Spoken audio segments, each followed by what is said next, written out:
Hey guys, so today we're going to be getting into the holiday spirit with this snowman here. This is just one of any character you can make. You can make reindeer, the Star of David, Santa Claus, an elf, a candy cane, a Christmas tree, a menorah. Pretty much anything that you can draw on a flat surface, you can draw on a piece of plywood, cut it out, and make a holiday display. So grab your child to watch with you and let's get into it. All right, so I'm using a scrap piece of half-inch birch plywood from a cabinet project that I was doing. Birch is a bit of an overkill for this. If I was making this for outside, I'd probably pick up some 3/8 or half-inch sanded plywood, and sanded only because it's just nicer surface to paint, but you could probably get away with CDX too. You might have to fill some knot holes before painting, but that's perfectly fine. Now, if I was making this for indoors, MDF 3/8 1/4 inch MDF is fine. If you're going to use MDF outside, you just make sure you have to really paint all of the edges, seal it up nice, because it will wick water and it'll explode on you. Not explode, but it'll definitely blow out on the edges where it wicks the water. So plywood's definitely better for outdoors. You could also use pressure treated plywood for the outdoor ones, but pressure treated, the problem with that is it's usually a little wet when you get it, and it doesn't make for a good surface to paint over. So I think I would just use CDX or sanded plywood. All right, so I started out by just finding the center of the width, drawing a line down the center of the board, and that is so I know where to start my circle with my calipers. So on the other side here, I already laid this out. So if you can see, I have a pretty decent size bottom circle, then a smaller medium, and yet a smaller head circle. And when I drew this, I forgot that in the pictures, the snowman was wearing a hat. So this board actually isn't big enough for the hat. But what I think I'm going to do is I have a bunch of little scraps. I'm just going to domino a piece of plywood on top of this for the hat to go. And once it's painted, you'll never see that line. So it's fine. It's a decoration. It's not a piece of furniture. So this is what I came up. I think this circle here is 8 5/8 diameter. This one's 7. This one's 5.5. Just so you have a rough estimate of how big this is. And this is a 36-inch piece of scrap by 17.5, I believe. So I feel like these dimensions are pretty good. And I'm going to cut them out with a jigsaw now. All right, so here's a pro tip for some of you newer woodworkers or parents doing this with their children for the first time. So generally, plywood has two sides to it. We're going to call it a good side and a bad side. Now this side here, you can see there's some knot holes here. Down here, there's some fills in the wood. And then the other side is much cleaner. There's pretty much no imperfections in this, since this is birch plywood. Now, when you draw your character, you're going to want to draw it on the bad side, because when you go to cut this out with your jigsaw blade, you can see that there, cuts on the upstroke. The teeth are facing up. So it's going to cut on this upstroke, and that upstroke cut is going to tear the fibers on the side that you're cutting on, and it's going to leave for a rough edge. But the other side is going to be nice and smooth. So remember, just draw it out on the worst of the two sides and you'll be good. All right? All right, so I'm just going to put in some 4mm dominoes into the end of my board here so I can add that little extra piece on for the hat, since I forgot to account for that when I drew out my character here. Also, I just switched over to a new mic because of all the ongoing audio issues I've been having. This is a Hollyland, and it was recommended by a lot of the viewers, so let me know how it sounds. Hopefully it's much better than my last echoey, tinny one. All right, let's get to it.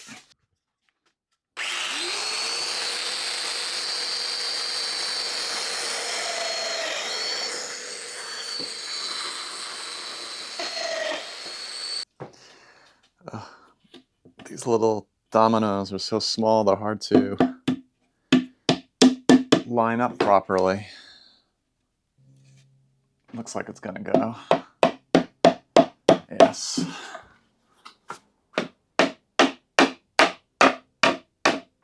All right, so I have my extension board attached. I have my snowman's hat drawn out on here now, so everything fits. One more thing I need to do is down at the bottom here. You zoom out a little bit. Down at the bottom here on the bottom ball of the snowman, we need to put a 1/2-inch slit in there so we can put the other snowball the opposite direction, perpendicular, so that this will stand up. That's going to be the stand, and it's going to be held together with like a half lap joint, I guess it would be. So I'm just going to trace this out where it goes, and then we're going to cut this slot out, and we're going to cut another snowball the same size with a slot cut out, and one's going to slide into the other so that this can stand up. Hey guys, so just a little shop safety. Now obviously you know your child's capabilities better than I do, but this is just some general guidance for some parents who are maybe not that familiar with woodworking tools. So I feel like the jigsaw is probably the most user-friendly and probably the most common tool in a homeowner's garage. So just some pointers on it. Okay, so first thing, if you're using a corded model, just make sure your cord isn't running, underneath your project in any way where you're gonna accidentally come across the cord with the blade. Obviously, the battery models won't have that issue. The second issue, or not issue, but the second tip here is, you always have one hand on top of the saw. Make sure your other hand, whether it be your left or your right, isn't in front of the blade. But most commonly with a jigsaw, how people get hurt by a jigsaw, they'll put their hand under it like this and not realizing that the blade obviously is cutting through the project and it's going to come across your fingers. If your fingers are across the line that you're cutting, well, you're going to cut your fingers. So as long as you keep the free hand clear, you're in good shape. You're probably not going to get hurt with a jigsaw if you keep this hand clear. The other thing that people do sometimes is they'll pull their, let me just make a cut here. And when you start your cut, have your jigsaw running already. Don't pull the blade up to your cut and then start it, because what could happen is the teeth could catch and kick you, depending on whether you have an upcut blade or a downcut blade. Usually, the upcut blades are the most common. That will pull the saw down into the work, but there are reverse blades that will push the saw up. So just be aware of what kind of blade you have on there, and it's always best practice to have this running before you start your cut. So let me just get a cut here, and I don't even have it plugged in, so let me do that. Okay, so I switched over to a cordless saw because I didn't want to run another extension cord. So again, have the saw running before you start your cut. Now, here's what some people do, and it could cause an issue, is if you're going to pull the saw out of your cut, make sure it's off, because if it's on, it's easier to get the blade out when it's on because it's moving. But what could happen is when you almost have the blade out, you can move the saw, it can hit the wood, and if the blade's still moving, it will bounce the saw up. And if you have hands out here or something, you could cut yourself. So just make sure when you pull the saw out of a cut, it's off. And then I guess the third tip is just let the saw do the work. Don't push it through the cut. Just let the saw cut.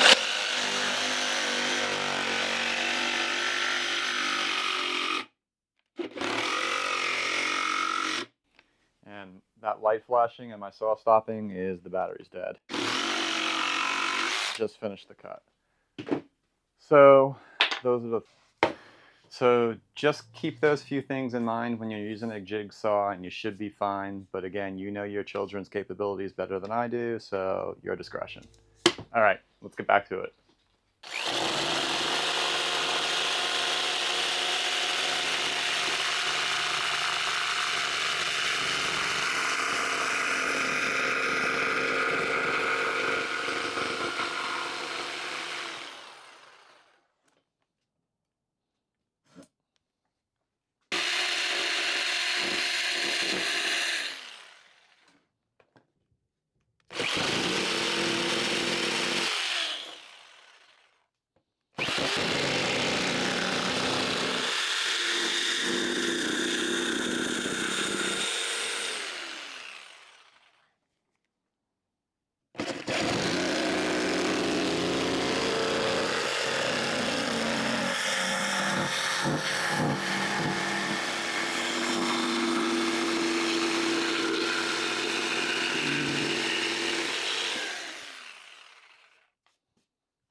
Okay, so here's the snowman all cut out.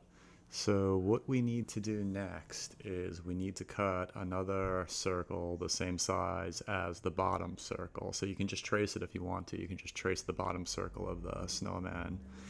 And then we need to cut a slit in it, but this slit's going to be on the top instead of the bottom. This way they can slide into one another. And if you're having trouble visualizing it, you'll see further up will make more sense. All right, so once you cut both sides of that slit, I like to just nibble away at the top with the jigsaw to connect the two sides to cut that middle piece out. And there you have it. So we're done with that. And the next thing you're going to want to do is just give it a base coat of paint. Now I had just picked up this new sprayer for another project and I wanted to try it out, so that's why I'm using it here. But painting it with a roller or a traditional brush or a sponge brush is probably the way to go with this. Okay, so here's the part where you can really get your kids involved. This is my daughter here. She's about to say hello, but the mic wasn't on, so we can't hear her. But I recruited her to do the painting here. So she's gonna draw it all out in pencil first, and then she's gonna come back with some acrylic paint to fill it all in. So if your kids are too young for power tools or you're just not comfortable with them using power tools, here's where they can really get involved. And even if you make a mistake on here, you can just paint over it and start again. So point in case is the Let It Snow that you see there now. We had issues with the layout of it and it didn't make it into the final project. We just painted over it and started again. And they can use whatever they want here: markers, crayons, fabric, paint, whatever works for you. Just the name of the game is to have fun. Okay, so here's our finished snowman all painted. We went through a couple of different paint schemes, or my daughter did, because originally she had Let It Snow here, but snow was written down here, and when you stick the stand in, it divided the word, and it looked okay from straight on like this, but if you looked at it from an angle, it didn't look so great. So we decided to paint over that and then put the 3 buttons. We might throw a real scarf over his neck just to make it look nicer. But let me just throw the center divider in, or the center stand in, so it just slides together like this. And there we go. Now he's standing. And again, you can do this with any character you want. You can do, Santa Claus, an elf, a candy cane. It's pretty easy. It's a really great project to do with your kids, so give it a try, and thanks for watching.